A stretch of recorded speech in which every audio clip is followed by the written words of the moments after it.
Okay. Okay. Okay, ready? Yeah. Okay, so I would just like to welcome everybody this evening. I'm glad you all came, not to hear me though, but I'll just pretend. Anyways, I guess I just would like to call on Judy in honor of her special birthday. We had lots of special birthdays this month in our group. Do you want me to tell them which special birthday, or should I just say you're special? It's okay. Judy's just special. Judy and Noreen have been very special this month. So I'd like to call on Judy to give us Devar Torah, and we'll begin. Okay, this is the message of Tu B'Shvat. Tu B'Shvat, celebrated throughout the Jewish world on the 15th day of Shvat, has an interesting history. It represents a symbolic tie to the land of Israel, where it is the season of nature's rebirth. In our North American climate, it's still midwinter. However, celebrating this spring festival, we're able to lift our spirits and realize that spring is just around the corner. Ha. There are many references to planting in the Bible, and the Pentateuch lists many rules regarding planting, pruning, and the harvesting of the fruit of the trees and the produce of the fields. The importance of trees is indicated in Deuteronomy, where it is written that when in your war against a city you have a besiege, it is a long time in order to capture it. You must not destroy its trees. You may eat of them, but you must not cut them down. Trees have always been a dominant creative force in the rebuilding and redevelopment of the land of Israel. Not only have they served the purpose of beautification, shade, and reclamation, but they've rendered nourishment and vitality to both the land and the people.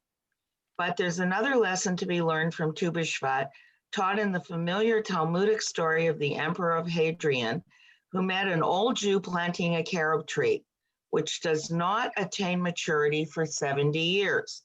The emperor said, by the time your tree bears fruit, you will long be dead. The old man replied, yes, but my father planted a tree whose fruits I enjoyed, so I will plant for my children. As we have been nourished and strengthened by the fruits of the trees planted by those who came before us, so too must we plant the seeds and saplings for our children and grandchildren. As the traditions and rituals that we carry out are rooted in a rich past spanning over 5,000 years, so is the future of Judaism dependent on our performance of the mitzvot today. Thank you, Judy. Just an aside, it's very interesting when you read this. When you develop a property in Toronto, you can't cut the trees down. They put fencing around it. Right. And you have to log a deposit with the municipality. So we knew something they didn't know a long time ago. Yeah. Thanks. Okay. So I guess I'd like to call on Anna now to introduce our speaker, please. 1 sec. I see that there's 9 people in the waiting room. Are you able to admit them? There are? Well, I don't see their names or where they are. Okay, let me see if I can help. I can't. I'm not a... I think I can do it. Yes, I can admit them. I'm admitting. Really? I've never done this before, but hey, I don't want people to be left out.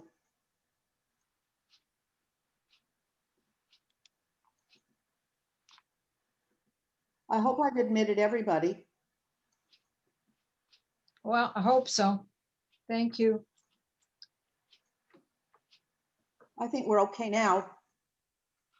Okay, you excuse my voice. Did you submit it and then you looked? Sorry?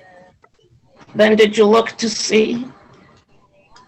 Is there one more out there?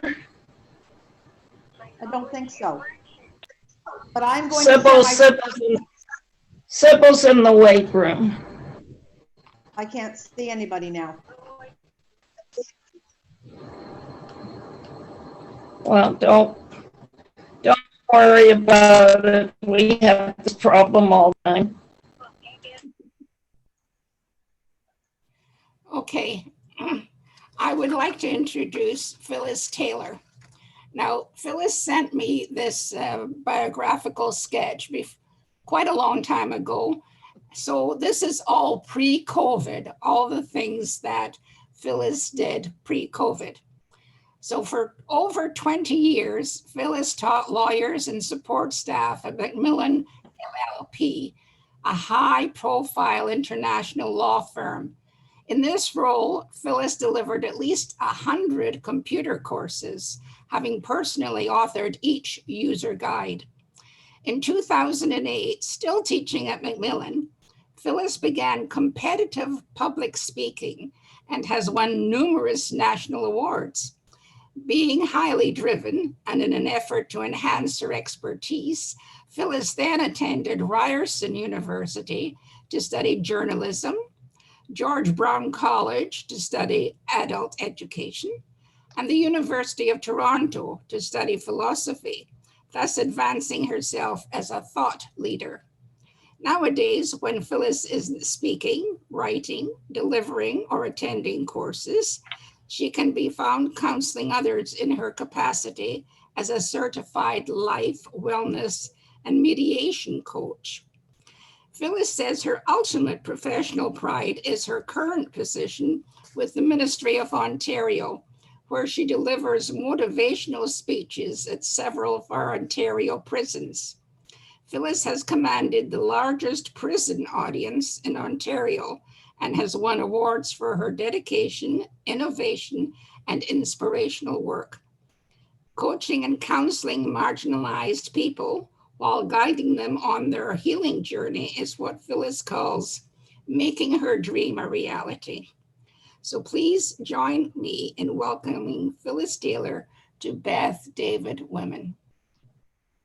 Go ahead, Phyllis. So I know that you're all clapping wildly right now, and it's just that you're muted and I can't hear anything.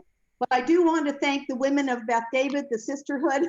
Thank you for welcoming me into your homes this evening. And I hope this is going to be a fun, informative session. I know that I've been working on it for 2 days because I just love this stuff. I can't tell you how much I have to share and want to share with you. I know that your time is sacred, and I thank you for that and for being here this evening. Now we can get this thing going. There we go. Now I'm going to have to do a little bit of shuffling because I'm not used to having screens layered over my stuff, but have you ever had a friend issue? I mean, is there anyone in the room tonight who's ever in their entire life had an issue with a friend? Well, of course you have. We all have. Do you know how to make a friend? The tips and tricks that it takes to make a friend? And you know what makes a friendship good? And how to mend a broken heart, or in this case, a broken friendship. And last but not least, we're going to be talking about when to walk away. And if we do walk away, I'm just admitting people into this room as I speak. And when we do walk away, sometimes we think, you know what? I miss that person and maybe I want to make that good again. And so we'll talk about that towards the end of the evening as well.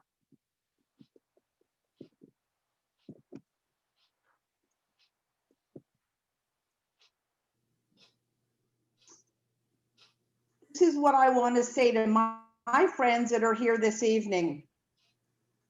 Because of you, I laugh more, I cry less, and I feel deeply validated. And I want all of you to know that that's how I want you to feel about your friends. And of course, everything that we feel is on a spectrum, isn't it? It isn't like this friend is way down here and means nothing to us and this one is everything. It's always on a spectrum of how we feel about people. What we put into the friendship is what we're going to get out. But hopefully we'll be able to have friends in our life, at least some of the friends in our life, that help us to feel validated. And here's what I want to share with you. I have delivered this friendship session for the membership drive and various other synagogues and retirement homes and also at the prison, in male groups and the sessions, that at the end of it, people are lined up to speak to me about their friends and their friendship issues. And more particularly, it seems that, I'm just going to keep admitting these people as they come in. More particularly, it seems that everybody has a story about that. It's kind of driving everybody nuts. But friendships and friendship issues are ageless, aren't they? It doesn't matter whether you're 5 years old and you're fighting with Susie, or you're 95 years old and you're fighting with Susie. There are going to be friendship issues no matter what age we are, and therefore I decided to bring this outside the prison system just about everywhere I go. So why are we having so many difficulties with our friends? What goes into the Constitution or the makeup of a person? Most of you are very familiar with the intelligence quotient. We all know about IQ, about people having high IQs and low IQs, and we seem to be able to relate to that without any problem. What about the other IQs? Let's take a look at those. The emotional quotient. The emotional quotient is the ability to deal with your own stuff. You know how we say we're all going through COVID right now? We're sort of like all in the same storm, but we're in different boats. Part of the reason that we're in different boats is because we handle things differently. And the emotional quotient speaks to our ability to handle our emotions: sadness, anger, fear, happiness. And are we able to handle that in an appropriate way? Are we able to deal with, are we able to cope? Do we have the tools? And yes, the intelligence. Social quotient speaks to how we do in groups, how we do in the workplace. Many of us used to work. How we do in a social group, how we do when we go out for lunch with the ladies or out for dinner. That would be your social quotient. And you know as well as I do that not everybody has the same social quotient. There's a gal who sits in the corner and listens, and then there's me. So each of us have a different ability to deal with and enjoy ourselves in a group situation. Last but not least, and there are other quotients as well, but these are the four most prominent and familiar, is our spiritual quotient. And this is very, very important. Each of you who belong to the Beth David Sisterhood probably have a very high social quotient. It speaks to our consciousness. It speaks to our awareness of humanity. It speaks to our kindness. And it speaks to us giving back to others. So that would refer to volunteerism. It would refer to any fundraising that you do, even being kind to your neighbor, looking out for your neighbor. And people that have these higher quotients do better with friendships and in groups. People that have high intellect but are lacking in the other areas are not going to be your best friends. They may be your best friend, but they're not going to make for a best friendship. All of us need to feel connected, because in the absence of love, and belonging, there will always be pain and suffering. I follow thought leader Brene Brown, and this is one of her most beloved sayings, and I have adopted it and giving her credit here. In the absence of love and belonging, if we do not feel we belong, if we do not feel love, we will feel pain and we will suffer. Have you ever been out in a social crowd and someone has snubbed you or made a cruel remark? The pain that we feel from that is real, and it hurts. That is emotional pain, and it is just as painful as any physical pain could be. But one thing I want to talk about before we get into the specifics and drill down just a bit is superficial relationships. I put this up front because I never want to forget to talk about it.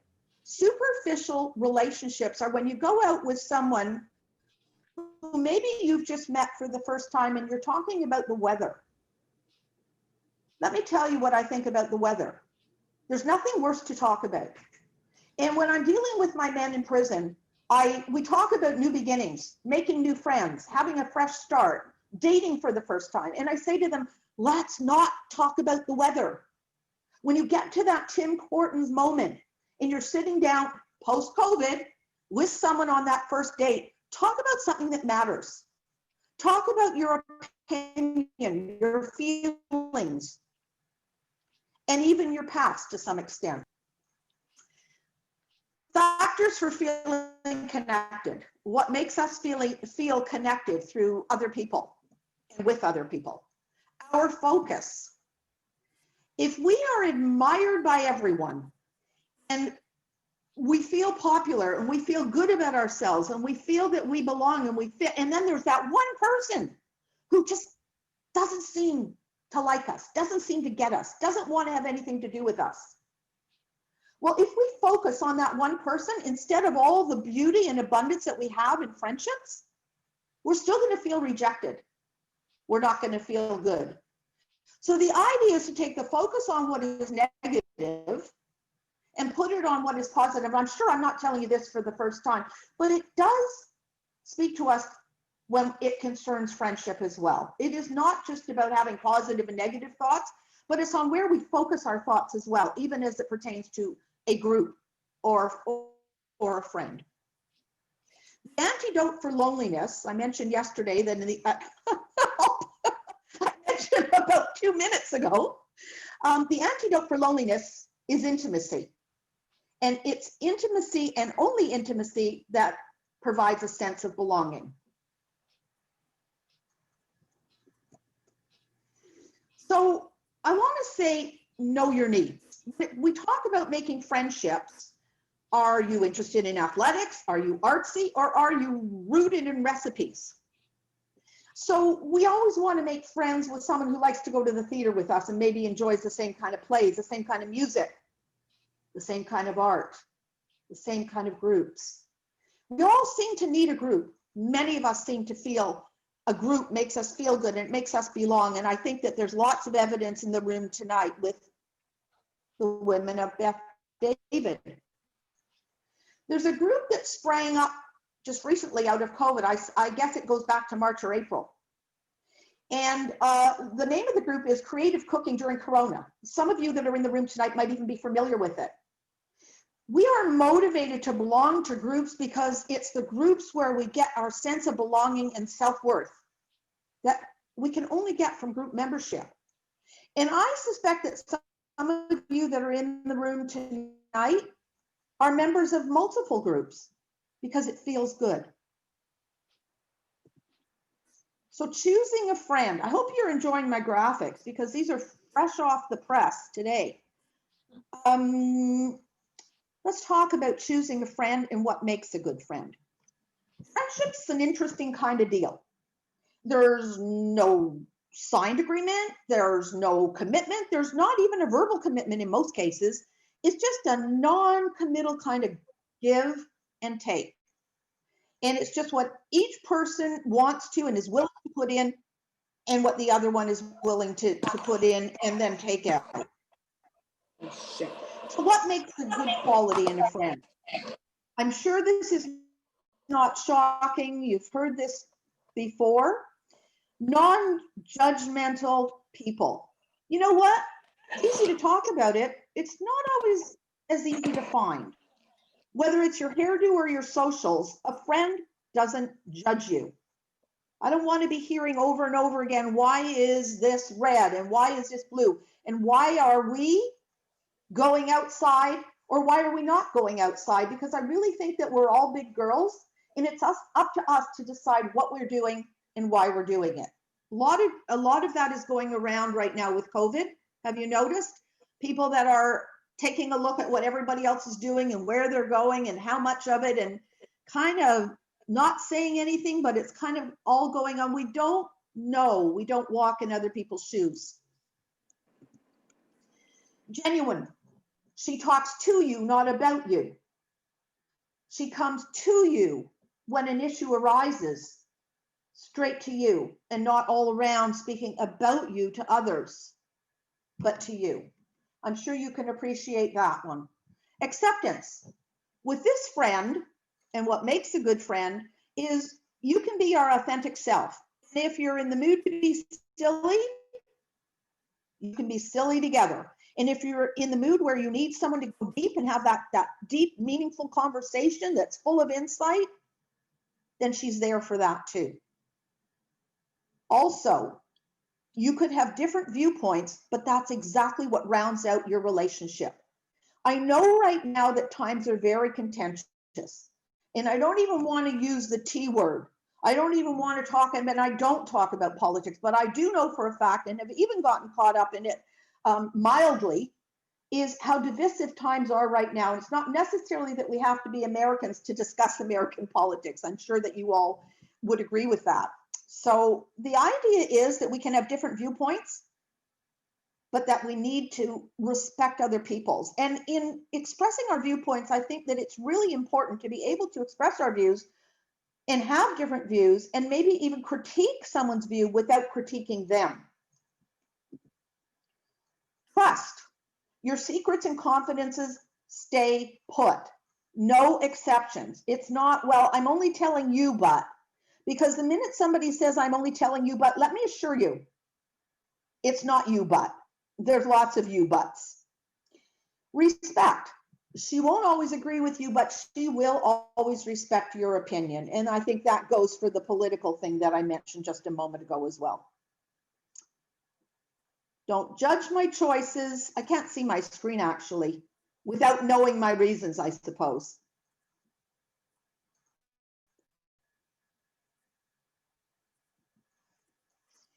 Forgiveness. Being a friend, oh, I went too far. Let me just get that back. Being a friend is about forgiveness and compassion. When she discovers something odd,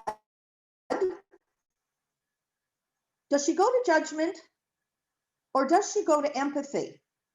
The moment you say or do something that just is not connecting or clicking with her, is she immediately jumping to judge you and question you?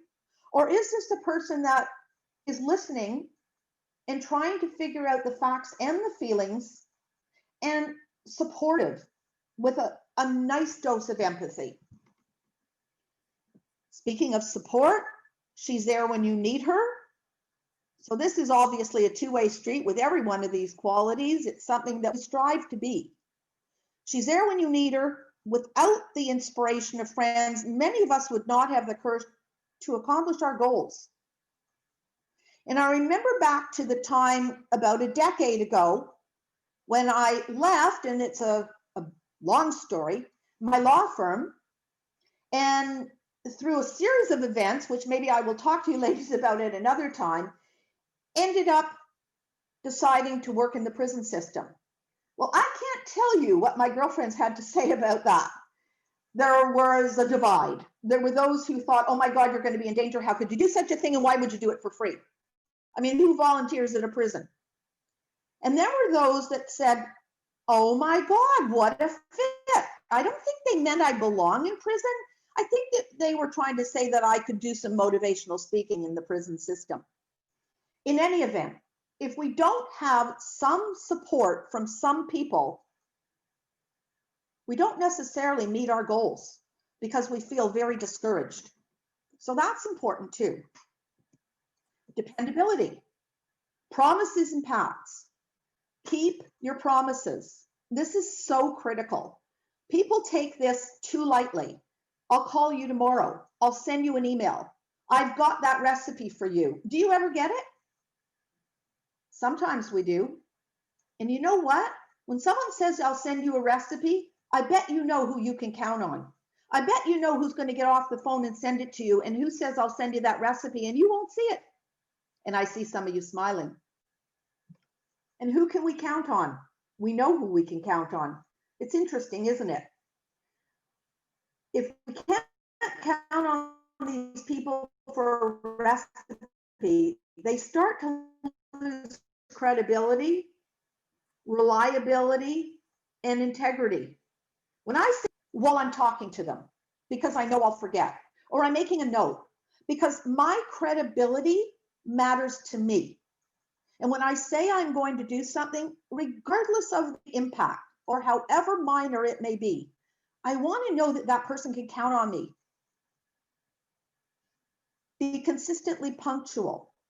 Show up when you say you're going to be there.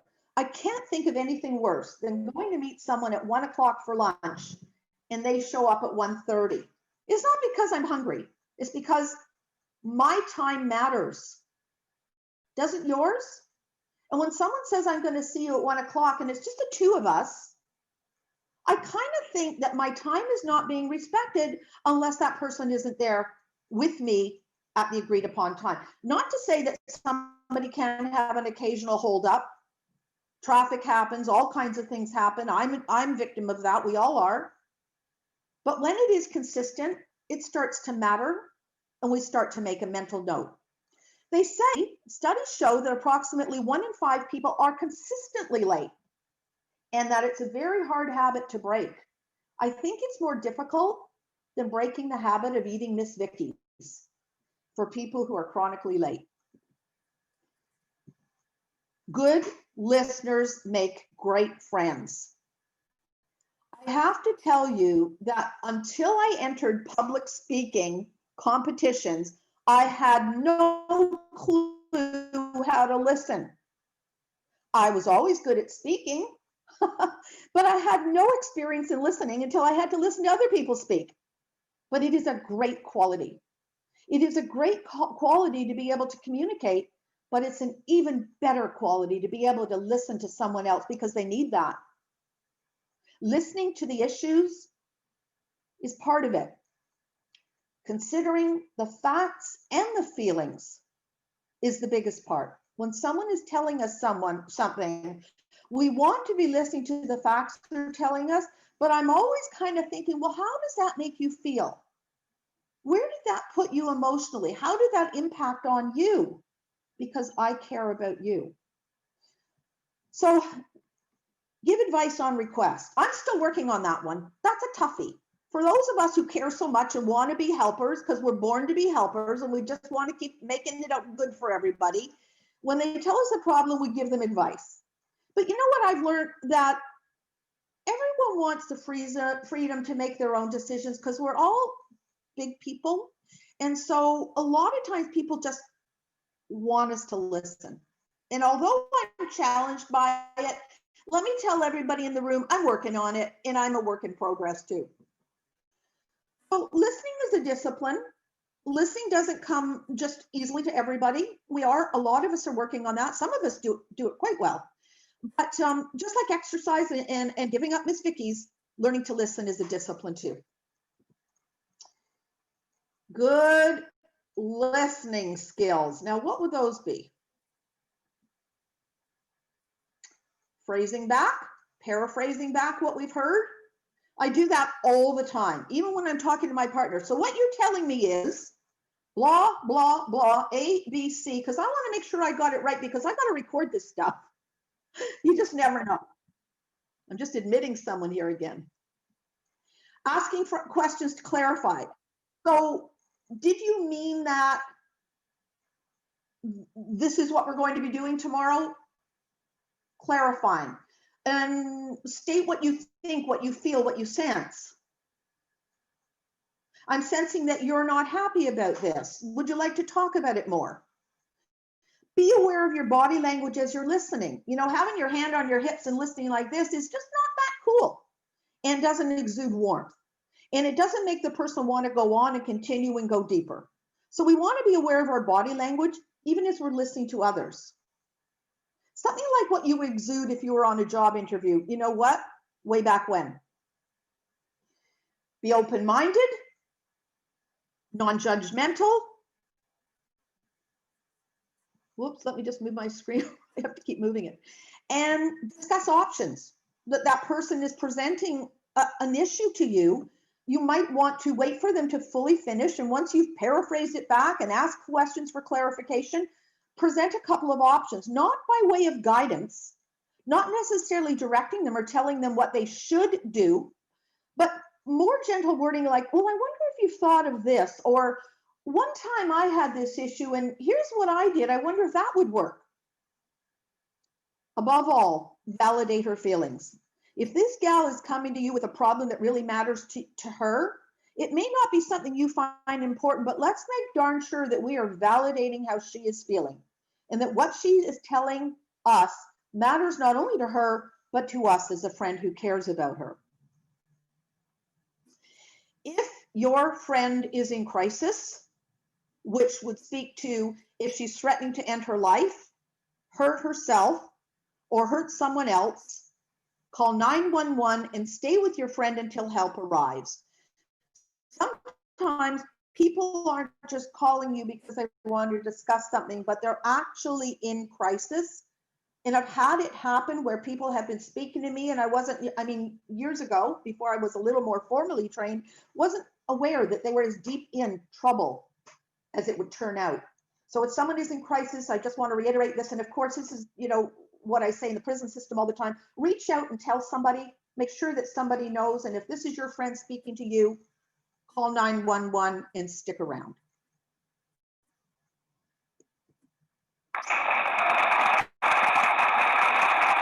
Oh, that was all of you guys.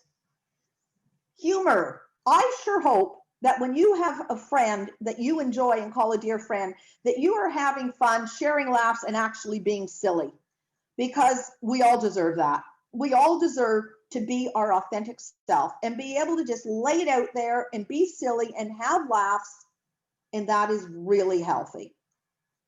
Your friend loves you for you. She is not trying to change you. She just wants to be with you. And therein lies that special gift, your friend for life. Look at these two. She wants for you what you want for you. I'm sure you've heard that said before. She wants for you what you want for yourself. And I can't say that strongly enough. I know that we don't have 100% friends who want for us what we want for ourselves. And you know who those friends are. And even though they bring a value to your life on some level, you may know deep down that not all of your friends want for you what you want for you. Just something to be aware of. Friends affect our lives, and the effect is far more powerful than you may think. Here's a very simple example. Emotions are contagious. Emotions are contagious from friend to friend and person to person, even as I speak to you. My energy or my lack of energy, my mood, my happiness, my sadness is transferring to you in real time, in this moment. And an example of that is fear. If someone is fearful in the room, it can make everyone fearful in the room. Example of what happened on Wednesday, I'm sure the first person to have reacted was contagious, not to say that wasn't valid. Anger. Anger transfers. The minute somebody's angry with us, boom, we're angry too, and we don't even understand why. Sadness too. You take a look at this gal here and you think, you know what? I've got about half an hour or an hour to be sad with you, but I'm not sure I want to hang that way for the rest of my life. And so that it's important to understand that we want to be there for our friends in good times and in bad, in times of sadness. Absolutely. But if that person is sad all the time and bringing you down, it's something you might want to think about. And I'm not telling us to vacate our friendships by any means, but we need to know what we can handle and how much of it. We all have that one or two friends that do drain us, that do bring us down, that do take and zap our energy. So just be aware for yourself how much of that you can handle and what you need to do to replenish yourself. If someone is disgusted by something, that too can be contagious. If someone trusts someone else, you may not even know that person yet that you're about to meet, but because someone else is telling you, you know what, I really know that I can trust so-and-so. Or conversely, I don't trust her. And a preconceived notion can start to affect us before we've even met the person. Similarly, joy is transferred. When someone walks into a room and you know that breath of fresh air that walks into the room and everybody wakes up. By the way, they call me firecracker at the prison, so I don't know exactly why that would be. Some of my friends can figure it out. But joy is transferred as well. High energy, enthusiasm, motivation, all of that is transferred. So just want to think about who we're spending our time with and how much of it and what we're taking away. Friends can also change our beliefs. How many times has a friend of yours started a sentence with, do you really think that? Blah, blah, blah. Why would you want to take that course, work in that prison, do that volunteer work? Have you ever thought that maybe you should straighten your hair? Have you ever thought that maybe you could wear looser clothing? I'm making up crazy. Or you should really, people who start their conversations and sentences with a lot of these, I steer away from, because I want to be given the respect and I want to be given the opportunity to make my own decisions. And so a lot of these do you really think questions are speaking of people that have great judgment and are trying to give us direction when we're not asking for it and don't want it. Come on, everybody's got a friend like that. If you don't, you're really lucky. Negative people affect us. We have negative contributors and we have positive contributors, and the negative ones are called saboteurs and the positive ones are supporters. It's just that simple. If we believe a goal is attainable, if we believe that a goal is not attainable, we're not going to work towards it.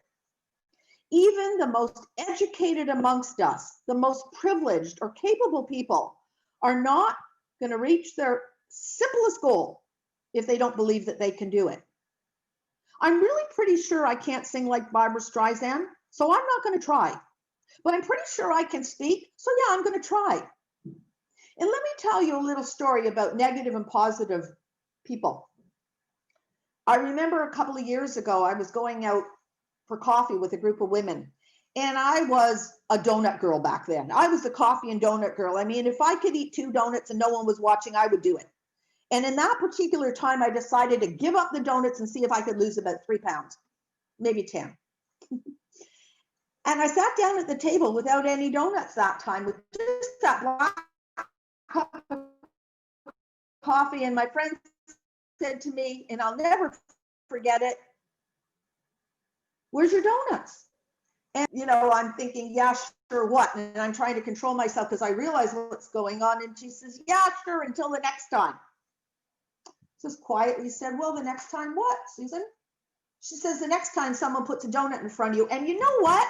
To this day, when I am teaching substance abuse at the prison, I tell this story and I say to the men, put Susan in front of you and make her the reason. They each have their own Susan. They're not using mine. Make her the reason to never do drugs again. The person who says to you can't do it gives you power.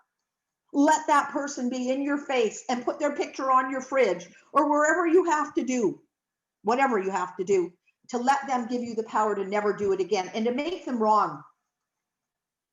We want people who are supporters, not saboteurs. Unfriendly and mean. I mean, I couldn't get a more unfriendly and mean face. It's no one from the Beth David, I assured you. I checked her out. So how does emotional energy work? This is a great big hot topic today. Emotional energy. Everybody's talking about it. Every single therapist, everybody I listen to, every thought leader. Do any of you ladies know a meanie? I mean, someone that's really a sarcastic gal. She berates you, she belittles you. It's not necessarily a friend, it's a person.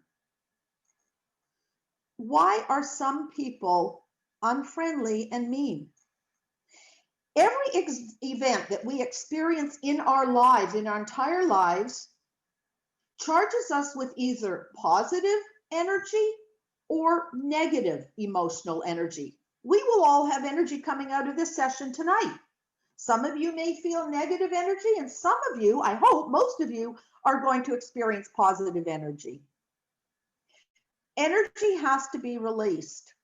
This is the theory. Studies show, experts show, this energy must be released. So what can we do? Well, healthy people have realized, the world has realized, that we can expel negative energy with yoga and with exercise and with mediation and call a friend and watch a movie and all that good healthy stuff. But you know what angry people do? They expel their energy on other people by being mean. So let's see if we can figure out these meanies. The angry one. Well, this gal has failed to deal with some specific issues in a healthy way and developed a hatred for the entire world. I joke about her in the prison system. I actually call her the Walmart woman, but let me assure you, whoops, where'd she go? Let me assure you that she's not at Walmart necessarily, and she's not necessarily a woman. I just get a lot of laughs out of the guys when I call her the Walmart woman. But isn't there one in every grocery aisle, everywhere? There's just that one lady that gets up to the cashier and says, there's no grapes today. Like it's the cashier's fault. And if the cashier says good morning, she says there's nothing good about it. She's angry. She hasn't found a healthy way to expel her energy, and she's going to let that clerk have it no matter what store she's in. With an abundance of negative emotional energy, she just keeps releasing it with aggression, with temper, and with hostility. And then there's the insecure one. There's about 4 of these people. The insecure one, well, her self-confidence was severely damaged. She's charged with intense feelings of insecurity, and she tries to control others, push them away, and hurt them emotionally because of her own insecurities. I'm pretty sure you know one of these and one of those. The scared one. Sadly, this gal was abused and not provided with proper recovery tools. This abuse could be physical, emotional, mental, financial, verbal, you name it. There's all kinds of abuse. And they're finding more and more abuse as we go. But this gal is charged with fear. And this fear motivates her to be cold, unfriendly, and push others away. This gal fears intimacy. Remember, we're talking about the meanies. And if we understand that there's a reason for this, it helps us to have compassion instead of hatred. And then there's the inferiority one. This gal's got low self-esteem and feelings of inferiority. It's not fun to go through life that way. She tries to appear strong and in control, but she does it by bullying others and making fun of them, by bad-mouthing them or even hurting them just to boost herself up. I'm pretty sure that you know a few of each, or you've met them along the way. I hope they're not in your direct circle of friends, but we all know these people. And when we're in large groups, there's sure to be one of each. A sane and mentally stable person is never mean, sarcastic, or bullying. Let me say this again for the people at the back. A sane and mentally stable person is never mean, unfriendly, sarcastic, or bullying. Mean people are the product of severe negative emotions coupled with poor coping skills. So we get to these friends at the end of the day, and we start deciding whether or not to end the friendship. What is a friendship breaker? We'll talk about that. But if I cut you off, the chances are, and no one in this room has been cut off. If I cut you off, the chances are you handed me the scissors to end or not to end a friendship. Quote, breaking up with her was the hardest thing I ever did, but I'm happier now and I'm even healthier. Research shows that a stressful relationship with a friend can cause health problems, for example, high blood pressure and depression.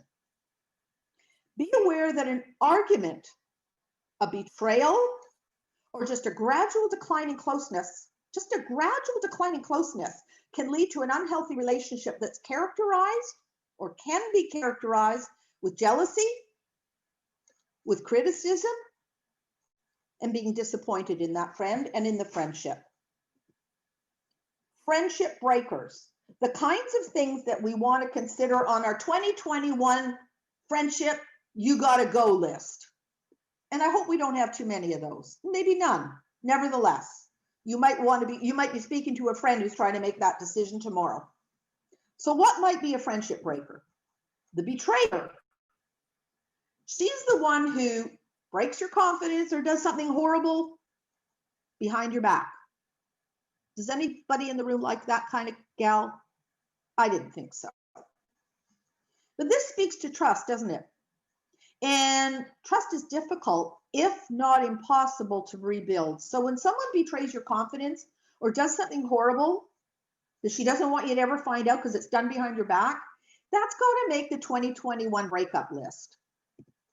The headache Barbie. I love this. I love this picture. Headache Barbie sucks the life out of you. If after lunch you've gotten a headache rather than a doggy bag, your body's telling you something and it's saying, oi, proceed with caution. Or if you're walking away from a headache Barbie and you feel anxious, stressed, unhappy, frustrated, or just downright depressed, you might want to think about putting her on the 2021 list as well. Because I don't think it's fun to walk away with a headache.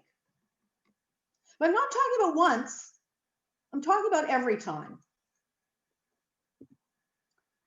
And then there's a scheduling nightmare. You know, late would be great with this gal, but she's often a no-show. She just doesn't get there, and you're there. You got up that morning, you got organized, you got everything done, made your calls, went to the doctor, went to the gym, and got to the lunch on time. Kind of like the church on time. But she's a no-show and didn't call to tell you that she couldn't make it because she forgot. Ladies, she's a problem.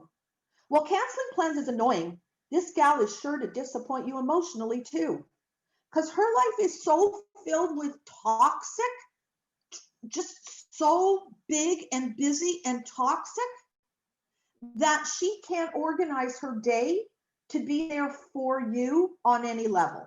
And again, I'm not talking about the one-offs. Understand, this is the, a continuum, on a continuum with that one particular gal. The embarrassment. We have to keep the embarrassment well hidden. If girlfriend has bad judgment or embarrasses us when we're out with her, she could easily make that 2021 breakup list too, because she's doing all kinds of things that we're humiliated and embarrassed and uncomfortable about, and that just isn't any fun. Now that's the kind of gal that maybe we could take her aside and have a talk with her if she's worth the investment, and she may well be. And sometimes it's just that talk that we need to have that brings things together and allows us to go forward. But if that's not working, we might want to think about what this is doing to us. Boring Barbie. Boring Barbie is self-absorbed. You ever been out for lunch with boring Barbie? Because I have. She talks about her stuff and only her stuff, and it's generally dull. She talks about the fact that her cleaning lady didn't show up and she had to wash the sink on Wednesday, or it was raining and she had to go out on Tuesday. It's pretty much about her and it's pretty dull. Listen, friendship is an emotional investment. Let's put some meat on the bones, Barbie. If you're at lunch thinking, God, I wish I was home doing the laundry, well, that friendship doesn't have a whole lot of value. I do like Barbie. Look at her. I have to tell you, that's a friend of mine. And how about the humiliator? The humiliator, well, she's insecure. She can't tolerate others doing too well because she does poorly. And while brave people keep trying to achieve their goals, this coward goes for cheap victories by criticizing those who are successful and happy. Do you know anyone like that? Your humiliation is her entertainment.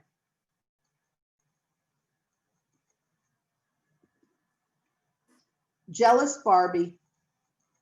Not so much fun, not so nice. Low self-esteem.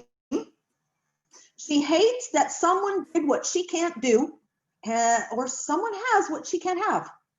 That's jealous Barbie.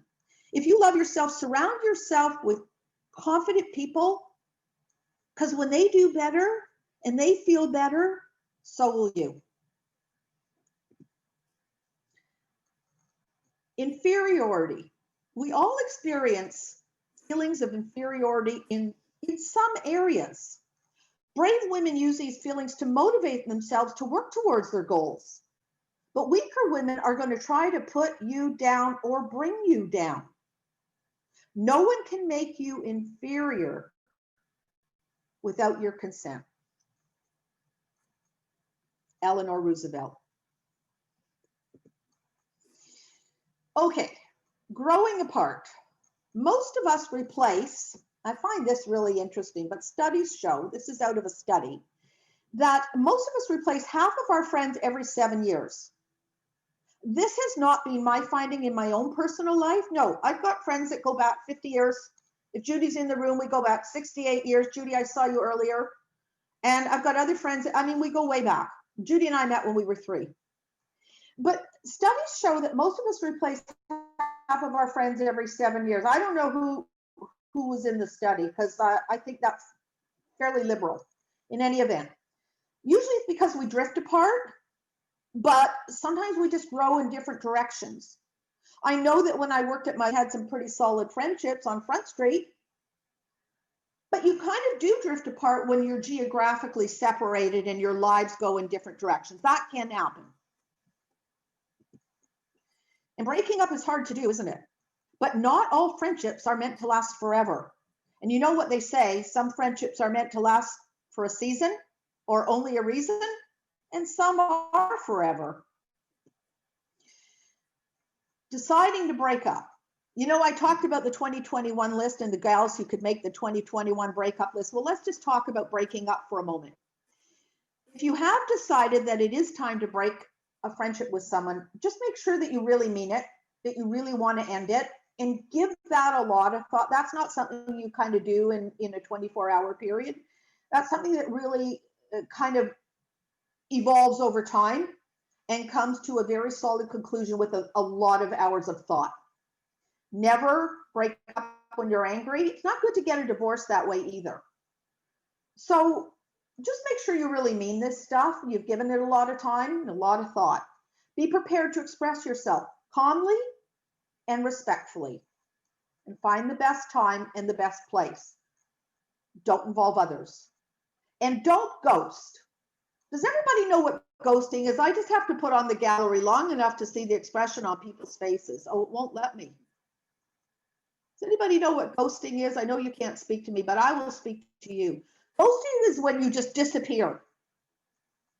They do it in the dating, it's referred to in the dating world all the time. You know, people are on the phone or they're getting acquainted, they're getting the point where they're going, this is a little bit more pre-COVID than right now, but they're getting to the point where they're going to go out and have that coffee and donuts.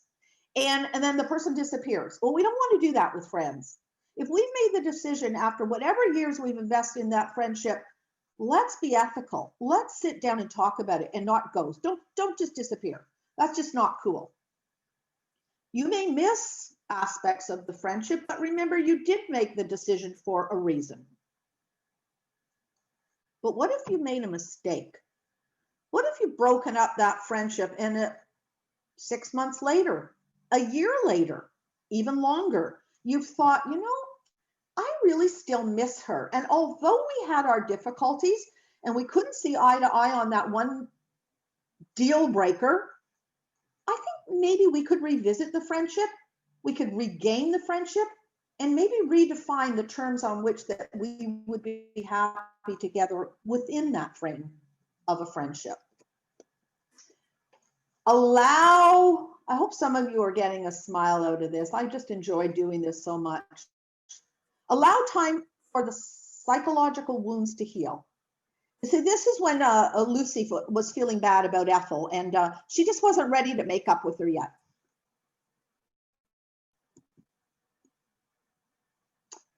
But once we decide that we are ready to see if there is a possibility of mending a broken heart, be fearless, take a leap, and contact her. I have done this with great success on a couple of occasions. Because you know what? Got nothing to lose. So remember, you're unhappy because you miss her, and reaching out and taking that leap of faith that maybe, just maybe, it's going to work out and be better this time once redefined, it might bring a value to your life. I think they did it several times. Spare the share. If you've had a falling out with a friend, you don't need to be running around town talking about it, because guess who that makes look really bad? And it's so tempting. I mean, I've been there. It's just so tempting to share how you feel about someone who wronged you. But try to limit your confidence to one person that you really trust and not to badmouth her. So making up. When we're making up with someone, so this is like we've made the decision, we've contacted the person, we're ready to come to the table. We didn't engage a mediator. We're going to do this all by ourselves, the two of us. Park the ego. Let go of the defensiveness. Open your heart. And I mean this with all my heart and very seriously, because this is really a part of letting that person know what's in your heart and what you're feeling and how you're missing her and what the goodness was in the relationship, what the validity was to your life. Be vulnerable, because vulnerability is a strength. And it is one of the most beautiful tools that we have, is allowing people into our heart and letting them see who we are and allowing ourselves to be vulnerable. Vulnerability, taking a chance when we have no idea about the outcome. It's great. Prepare to listen to her facts and her feelings. That's when that listening skill comes in. Not always easy to do, but mandatory in this situation. Don't criticize, don't judge, don't complain. Keep an open mind and listen. And there's a whole process for going through the making up of a friendship or in a relationship or what have you. If anybody wants that, send me a note or buy my book when it comes out. Quit the blame game. Are you still figuring out who to blame? I mean, are you guys thinking about a friendship that failed years ago and you're still thinking like, whose fault was it? Quit the blame game. Who cares? Let's not dwell on the past, because you know what? No one's perfect.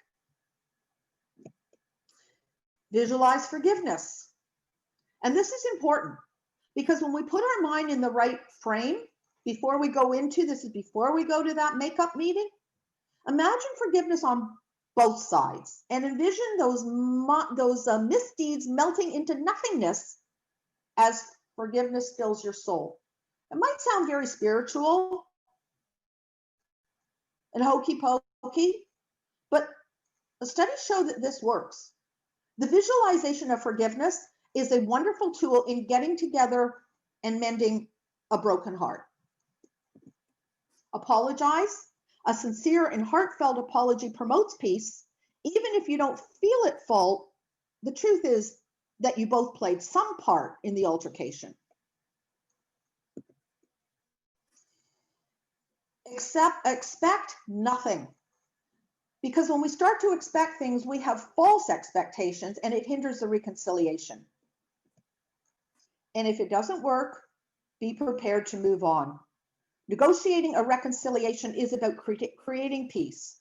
If it doesn't work, don't despair. Know that you have done anything and everything you possibly can to try to make it work, and move on with no guilt.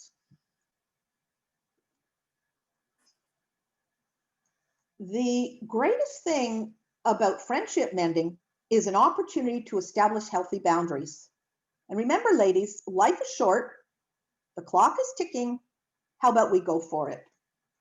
Is there anybody that you're thinking about that you have let slip out of your life?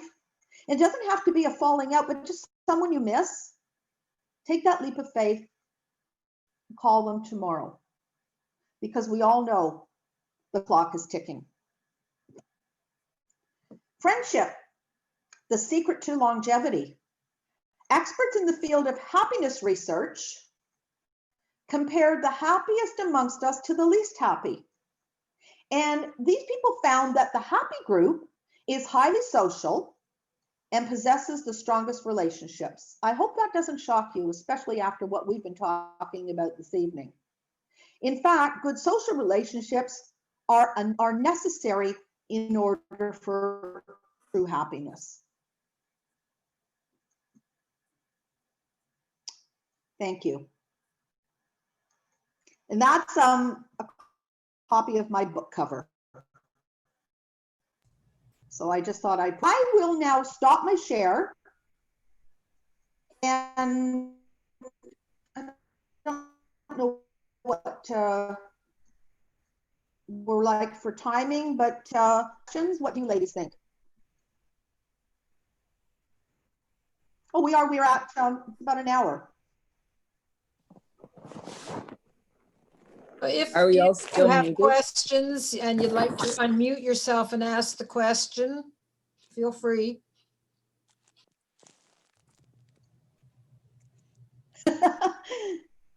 Somebody's Not got all to at have once.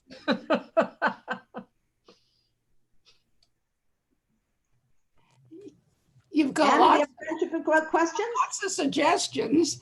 I have a request.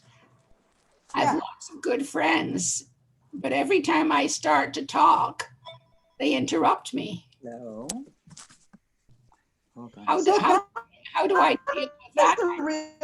that is a really common. So Anna, what I'm hearing you ask is, what is the best procedure when we start to talk and someone keeps talking over us? Well, interrupting us. It's an age-old problem. Yeah, it's an age-old problem. I would just simply say, just let me finish this. I mean, I would really not make a big issue out of it, and I wouldn't address it as a huge fault. They're probably just so anxious and so excited and full of energy to talk, to contribute, or to communicate with you what you're talking about, that they want to share before they forget, and we all start forgetting at this age. So I think that maybe just saying, hang on, I just want to finish this thought in a polite, obscure way, and not making a big deal out of it. The last thing we want to do is lose a friend. It's tough. Right. I know, I find that I do that because if I don't, you're right, I'm just going to forget. Exactly. We all A minute later, it's done. How about, ladies, does anybody have a group situation? Because I find those the most common, where people are loving the group and there could be 10, but there's that one person that's driving you nuts, and like, how do we handle that one?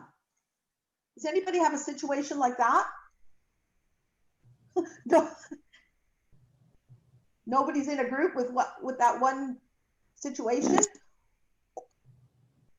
Or a story to share where they got There's always one person, you know, before you start a meeting or discussion, that they're going to give their opinion, and nobody knows how to cut them off or say, you know, could you put that in the form of a question, or you wish they wouldn't answer the question at all. There's always one person in every group that has to say something.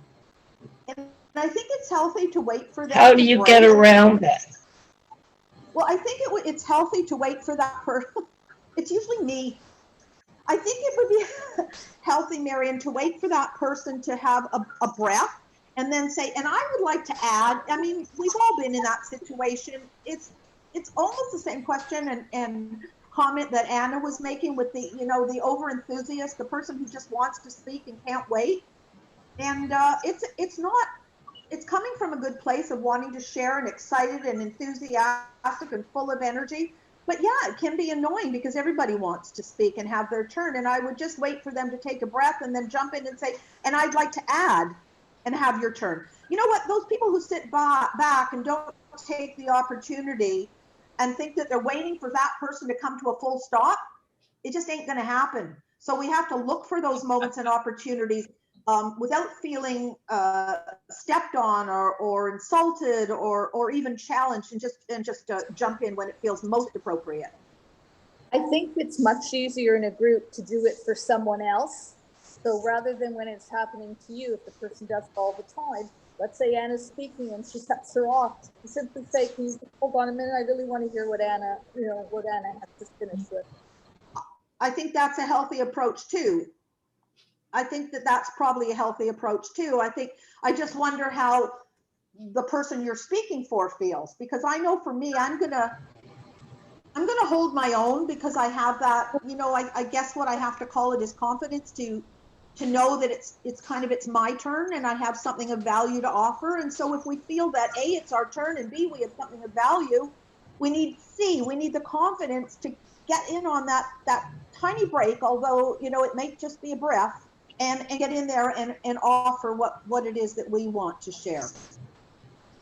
I find that it's much easier when we were in person, face to face, but you can't see, like, I can only see 25 people, but there's a whole other screen with maybe 25 more, and they don't have their cameras on. So it's very hard to tell. You don't get to see everybody. You don't get to see when they're anxious to speak. But I know I belong to another group where there's one woman who's, I think she's very self-conscious about various things, and she has really different political opinions from everybody else in the group. And if you're talking about something that she disapproves of, it's a disaster. You have to be very careful what you're saying when she attends the meetings. So wouldn't it be appropriate in that situation to say, because I'm in groups like that too, and I think we all have the same political belief, but not everybody wants to necessarily talk about politics because it's just so intense and so aggravating and stuff. So isn't it appropriate just to say, guys, let's be really careful not to talk about politics today. It's so upsetting. And just stay away from that topic and talk about something meaningful, but not controversial. Yeah, that's a possibility. But sometimes those of us who agree on the opposite side want to talk. Yeah, we want to talk. And then if she joins the meeting, then you got to cut everything off. But, oh, well, we're all big people. And so here's what I do in that case. I have a group, and we call ourselves, I don't know if anybody's here today, but the Glen Rush Girls. This is my group from public school. There's 10 of us who have reunited about 10, 12 years ago. And politics, and so we don't want to bring it to the group, not because they disagree, but because they're disinterested. So we have our own we'll get together and have our own little talk. And I would suggest that maybe that's the place to take it, is offline, where everybody's enjoying that topic.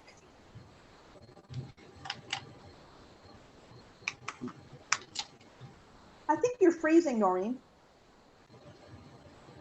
No. Is there anyone else that wants to take the floor? Well, if no, we talk about getting our time on the air, so let's take advantage of it when there's silence. I think Anna wanted to say something. well, I was just going to thank you, but if there's somebody else, then anyhow, I would like to thank you, because I tell you, Phyllis, I must confess that I never thought about friendship very deeply. I just kind of accepted as I went along. I've got some very good friends, and that's terrific. I've got a lot of good friends. So, but you did open my eyes to several things tonight. I'll tell you how I handle my chronically late friend. Yeah, She's always late. I've known her 70 odd years. She's always late.